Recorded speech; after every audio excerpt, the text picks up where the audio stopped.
Welcome to Glasgow Rangers Nation with me, your host, Owen James. Guys, this is a channel that brings you your team every single day and all for free. So please obviously smash that sub.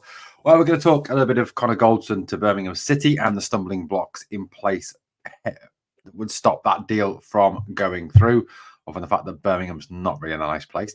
We're also going to talk a bit about Nsiala, who is now officially here. We have the official picture. We have the scarf picture. Do not panic. Scott Wright to Sheffield Wednesday. Apparently, was it? I can't remember the word now, but we'll get to the slightly unbelievable reference that was made to him in one of the Sheffield papers by the Sheffield Wednesday manager, which is a word that I would never really associate with Scott Wright. We're also going to talk a little bit of Ryan Sessegnon, Ben Johnson, and just kind of bring things together. You know what, guys? I'm going to start off with two apologies. One, obviously, apologies for no video yesterday, and obviously for the cancelling the Spain live stream. A few family things I need to sort out with my children. All good now, all sorted. That's the first apology. Second apology, I want to apologise for having high aspirations for this club. I want to apologise for loving this club. I want to apologise for wanting this club back to where it belongs. I want to apologise for wanting this club to be the dominant force in Scottish football. I want to apologise for no longer accepting mediocrity. I want to apologise for being fed up a second place. I want to apologise for criticising a player for not playing well or not performing well, because it seems that that's what you have to do these days, that mediocrity, that finishing second, that, you know, that every player has to be applauded no matter how crap they are in certain games. Part of this no one ever loses culture that seems to be infecting the UK at this moment in time. That's what it seems to be from some of the criticism we've been getting here on the channel over our comments about certain players not pulling their weight and certain players not being up to standard. And also the fact that, you know what, it seems that some people and some of our fans are happy with mediocrity. Some of our fans are happy with finishing second as long as their favourite player or players get games. And I'm not going to mention the names of those player or players. Right, let's talk a little bit of Connor Goldson to Birmingham. Well, this was a story that's come up in multiple media sources across Scotland and across England. Birmingham City, who are the second city club, obviously not the biggest club in Birmingham. No, Aston Villa are the biggest club in Birmingham. Birmingham City were recently relegated to League One, which, you know, was sad, obviously, for Birmingham City fans, and the fact that they were, you know, newly taken over by American owners. I think it was Tom Wagner and Tom Brady, the former NFL quarterback, who I can't stand. You know, those two had taken over the club, and they made some ridiculous decisions in charge of the club, sacking John Eustace when they were in sixth place, employing the absolutely useless Wayne Rooney, who got them, well, seemed to go on a massive, basically destroyed the team. And then they got relegated to League One. So Birmingham City, for the first time in a long time, are back in League One. Now, their owners are ambitious to get their club back into the Championship and moving up, especially as their plans are to expand their stadium or build a new stadium. Quite where you do that in Birmingham, God only knows. A sprawling urban shithole I've never seen the like of before. An absolutely god-awful city is Birmingham. So anyway, they want to sign, allegedly, want to bring some experience into their lineup. And according to reports in England and in Scotland, they are looking at Rangers vice-captain and centre-half Connor Goldson. Now, Connor Goldson has 2 years left on his deal. He's out of contract in 2026 and earns a ridiculous amount of money at Rangers, approximately somewhere between £38,000 and £40,000 a week. Quite how he got that out of the club, God only knows. Now, Goldson has suffered since 55 a real sort of downturn in his form, a downturn in his fortunes, and, you know, has really struggled in recent times. And look, I've defended Connor Goldson before anyone, and I know what's going to happen. You know, now you're starting on Connor Goldson, now you're slagging off Connor Goldson. Go support another club. No, shut the fuck up, I don't care. Anyway, Connor Goldson has suffered a real major downturn in his form of recent times. And look, you've just got to look at last season to see that he was badly out of form. I mean, skinned on a good number of occasions. Kyogo made him look stupid on a number of occasions. Bojan Mijovski made him look stupid on a number of occasions. And, you know, he conceded the same goal 4 times where he was beaten with that ball over the top. He was slow on the turn. Guy goes through, scores a goal, and what's Goldson's first reaction is to blame somebody else. Classic Connor Goldson. But look, Goldson has been a good servant for the club, don't get me wrong, in the past, during 55, etc., etc. But he's reached that point in his career where he is not getting any better. And I think there's some people in the Rangers fan base who seem to have massive blind spots when it comes to certain players. And realizing that now they're at a certain age of 32, 33, 31, whatever it is, where they're not going to get any faster. They're not going to get any better. Their bodies are basically slowing down and they're getting worse. And that's just a fact of life, a fact of football. And you can love and want these players to be in the club forevermore. You can want these players and you can talk about their numbers and blah, blah, blah. But the problem is that Mother Nature waits for no man. Mother Nature has an effect on your body. And these players, as soon as they hit 31, 32, are on a downturn and are not going to improve. They're only going to get slower and they're only going to get worse. And the sooner some of our fan base realize this, the better. So Connor Goldson, what's going to happen with this deal? Now, like I said, according to the rumours, there is this report that the Birmingham City are interested in trying to bring him to St Andrews. However, there appears to be a major stumbling block over this move. Now, Birmingham City's highest earner is a Croat who is on £20,000 a week, which for League One is a huge salary in England. I mean, everyone thinks that English football is, bags of money, absolutely huge amounts of funds. And whilst that may well be true for the Premier League and to some extent, for the Championship with certain clubs, the average weekly wage in League One is £7,000 per week. Now, I know for us mere mortals who don't earn anywhere near that is a lot of money. That is a huge amount of money, £7,000 a week. That's just ridiculous. I mean, it really is. I mean, you're looking at what, nearly £28,000 a month. I mean, that's just ridiculous money. Of course it is. But in terms of Birmingham paying players £20,000 a week, the average wage being £7,000 a week, it is just, huge amounts of money. Now, if that's the case, if they have a wage, and I don't for a minute know whether Birmingham City have a wage structure. I'm no expert on Birmingham City. I've got a couple of mates who are Birmingham fans, but that's all I pretty much know is what they tell me. I don't know a great deal about them. But look, if they have a wage structure, if £20,000 and is their highest salary, or £25,000 is the highest they can go in, I think you've got to remember that obviously in League One there is no huge TV deal that there is in the Championship or in the Premier League. There is not the advertising income revenue streams. There is not the massive away gates and away days that they have in the Championship and the Premiership in England. So look, the money is not as huge. So Birmingham will be taking a huge gamble. Now, Connor Goldson, earning 38 to 40 grand a week, is he really going to take a 50% pay cut to go and play in England's League One?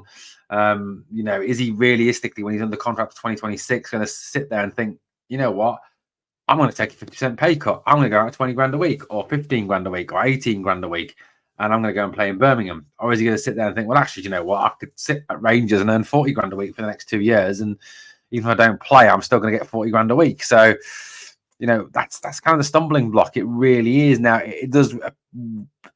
I mean, a lot depends on what the club, Rangers, think in terms of Connor Goldson. I'd certainly hope that Philippe Clement, given the fact that he was dropped near the end of the season, has kind of seen Goldson as been a weak link back there now and is ready to move on from him. But, you cannot, in theory, force a player to move. Yes, you can try to force a player out. There's possibilities there. Yes, you can try and force someone out, but it's very difficult to do. Players have all the power these days. That's just the way it is. And, like I said, is he likely to take a 20 grand pay cut? I highly doubt it. Now, the guy who is the head coach of Birmingham City now, Chris Davis, who is a former Celtic assistant, admires Connor Goldson, which I do find very bizarre. But look, if this is doable, if this is possible, I would urge Rangers to get it done sooner rather than later, so we can have some more funds to go and invest in the squad and bring in some more centre backs. I still feel that there is a need to bring in one, maybe two really good centre backs at the club. John Suter is a decent centre back. I like John Suter. I know he gets a lot of criticism. We've got Leon Balogun. We've now got Nsiala. Excuse me. More of him in a minute. But look, we do need, I think, a very experienced, at least one, maybe two more experienced centre backs. I really don't want to see Connor Goldson playing next season. I genuinely think that it would be bad for the club. I think he has got to the point now where he is way past his best. And, you know, you kind of got to realise that there is a time when you are past your best. There is a time when you need to move on. I think Connor's there, and I think there's certain fans will need to realise that now and kind of let go of the sentimentality. And I think Rangers have always been a club that have been guilty of sentimentality, of holding on to players for way, way too long. So I think that's where we're up to with the Connor Goldson to Birmingham rumours. I mean, obviously there was the rumours to Bolton early in the season, earlier in this pre-season, but I just think that we're at a point now where we need to find a way out for him. And is it going to be Birmingham? Realistically, possibly not, given the wage problems. But that's where we're up to anyway. Guys, let me know what you think down in the comments down below. Right, so it was officially announced yesterday. And here it is, official proof, guys. He's got the shirt and he's even got the scarf. Yes, he's got the scarf. You wear the scarf dons the shoulders. Yes, that's my best French. Anyway, yes, Clinton Nsiala has signed a contract for Rangers, as it was reported when it was reported that he was joining Rangers, that he would join from the 1st of July. The very talented, promising French youngster comes from AC Milan, where he was very highly thought of. He's obviously got straight down to work. Here he is on the training ground with Philippe Clement, joined up with the squad, got straight down to it, got straight involved in training, in pre-season training. Great to see him up and running straight away, fit, raring to go. That's really weird, isn't it? A player that we sign is actually fit. But there we go. Now, guys, I've had a right laugh. I've honestly had a laugh this afternoon in terms of Clinton Nsiala. Put a story up on Instagram, welcoming him to the club. And you've already got that lot from across the city, Celtic fans already thinking that they know better, that they are better than that. You know, this was a guy who was wanted at AC Milan, who was wanted by German Bundesliga clubs, you know, was wanted by some English clubs, was wanted by Rangers, obviously. But you know what? Celtic fans know better. They know better than all those scouts. They know better than Bundesliga scouts. They know better than the academy setup and the youth coaches and the first team coaches. And they know better than Paolo Maldini, don't they? Of course they do. They live in an know. You know what? The one question I would ask Celtic fans is this. What colour are the clouds in the world that you live in?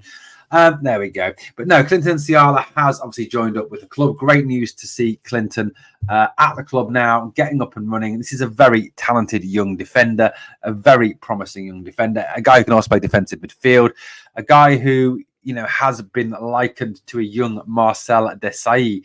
Those of you who remember Marcel Desailly, World Cup winner, played for Chelsea, played for Milan as well. Absolute superstar. Absolute. You know what? If Clinton Nsiala can be half the player Desailly was, and then he is going to be one hell of a player, because Desailly was an absolute star. I absolutely loved Marcel Desailly growing up. I think he was a great player. But yeah, so, you know, this is a kid, like I said, he's been likened to Desailly. He's quick, he's good on the ball, he's got a great range of passing, brings the ball out from the back well. Like I said, really was highly thought of at Milan. And this is a club in Milan that have produced some top defenders over the years. Alessandro Costa Curta, Franco Baresi, Paolo Maldini, Carlo Ancelotti. They signed good defenders who they made, even Gianluca Zambrotta. There's just some top players have come out of that Milan team, and you know what? If he's half the player that Milan think he is, he's going to be a very, very fine signing and a very good player for Rangers. I'm, you know, really chuffed with this deal. I think this is a great deal for the club, and it was interesting to see Clinton talk about his move to Rangers, and he was, you know, very positive about the club, very positive about his thoughts when he was speaking to Rangers TV. You know, he said, first of all, a huge sense of pride. This club is legendary with lots of titles, lots of prestige, including in Europe. And I'm honestly very honoured to sign for this club. Great words from Clinton, obviously, you know, really realising the magnitude of the club that he has joined, the fact that he's joined one of Europe's superpowers. I know it's a club that the fans are very committed to. They put so much heart and get behind the team in every competition. I feel a big sense of responsibility and lots of anticipation and excitement about experiencing the atmosphere too. just again recognizing the expectation, recognizing the fans. And it's nice to see that these young kids that coming in, these young players, have all talked very similarly about the expectation, about the fans, about the realization of what we are as fans. We are like. They get it. They seem to really get it. And whether that's from talking to Philippe Clement or whatever it's because of, it stands them in good stead. I know the manager coached at Monaco as well in the and as well as in the Belgian league. He always puts faith in young players. As a young player, that was a big factor for me in my decision to come to Glasgow. So it appears that Philippe Clement's ability to use young players, his ability to want to include young players, is a massive factor in bringing Clinton Nsiala to Glasgow. The fact that Philippe Clement is here, and I think we've got to give Philippe Clement real credit for that he is the man who has kind of attracted a lot of these young players. It helps to make a coach like Philippe Clement. He gives a lot of support to young players, and that doesn't make it feel such a big step. Having a coach like that will help me progress. I'm not focused on the step up from the academy to senior level. So this is the guy who is obviously clearly here praising Philippe Clement, showing that Clement is a big factor behind this move. Nsiala was only 17 when he joined AC Milan. That's how highly he was thought of. He added to that. He said that being an elite athlete, it's normal to experience different environments, to move to different countries and travel to different continents frequently. I don't see this as an obstacle. It's just part of my job. As a player, my qualities are technique, aggression, and anticipation. Now, aggression is something that he is very good at. He does not get knocked off the ball, and he frequently knocks bigger players off the ball too. I started playing football when I was 6 years old at CBI Bracanoui in my hometown of Rennes. After I moved to FC Nantes, then I signed for AC Milan, where I spent 3 seasons, and now today I'm at Rangers. I had some unforgettable experiences at Milan, particularly the first time I was in a matchday squad was the Champions League tie against Newcastle United. Those are the moments I'll never forget. I was in the squad for Europa League and Serie A games too. Being up close to players like that every day in training taught me about the demands expected at this level. Technically, everyone is more or less the same level, but what makes the difference is the demands you place on yourself, whether that's on an individual or a team level. Being here just makes me so excited, but also calm and always very humble. But I'm very excited to get to know the staff, the atmosphere, the players and the fans too. I'm so excited all around, but I'm staying calm and humble too. Fantastic words from Clinton Nsiala. Clearly a man who gets it, a lad who understands what it is to play for Rangers and what the expectations on him will be going forward as a member of the famous. Anyway, guys, let's move it along a little bit. Buzzing about that signing, buzzing. Scott Wright. Yes, Scott Wright, the Mr. Hampden Park, Mr. Controversial, Mr. Interesting, has apparently been linked with a move to the English Championship, a team that survived relegation. Yes, that's right. It was Sheffield Wednesday, apparently, who came calling and apparently showing an interest in getting Scott Wright from Rangers. Danny Rule, who is their manager, calling him amazing, I think was the word, or incredible, or something like that. Certainly words that I wouldn't attribute to Scott Wright. It would be a good move if we could get it done. Scott Wright is one of the players who does need to move on. I get that we need him for the quota for Scottish players, but I just think that's a silly reason to keep him. He, as a player, he doesn't contribute a great deal to the team. When he has played, last season, he did not look good at all. So look, if this is a move we can push through, if this is a deal we can get done, I think we get it done. It's got to be done. Whether there's any truth in it, I don't know. The word, obviously, Danny Rule calling him incredible or amazing or whatever it was, is just mad. But look, if we can get it done, then let's get it done. Let's get it out of the way and let's get some money in for Scott and wish Scott all the very best. Look, I just think it's the best for him. It's best for the club. But other news, Ben Johnson has finally, not the disgraced Canadian sprinter, the guy from West Ham, has signed officially today for Ipswich Town of the Premier League. So that deal is now officially dead, gone, buried, and has disappeared. Also, Ryan Sessegnon, who is a free agent from Tottenham, who was linked with a move to Rangers, has decided today to join Crystal Palace, again playing in the Premier League. Crystal Palace obviously offering him substantially massive wages compared to what Rangers could have offered him. So therefore, he is joining Crystal Palace. Bit of a miss out. He was a very talented player. But look, this is what it is. What it is. We can't compete with the EPL. We can't even compete with the EFL Championship because of the amount of money in the English game, because of the Sky TV deals, and obviously the extra revenue income that comes, into those leagues. So look, at the end of the day, 2 players we're going to miss out on. But it's only Tuesday today.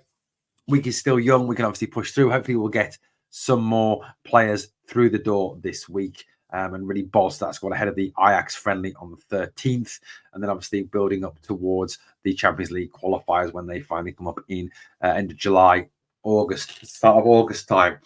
Right, guys, thank you for watching Glasgow Rangers Nation. As always, on the way out, 2 things you can do for me. Number 1, smash that like, beats that algorithm. Number 2, remember always, please never forget, we are the people.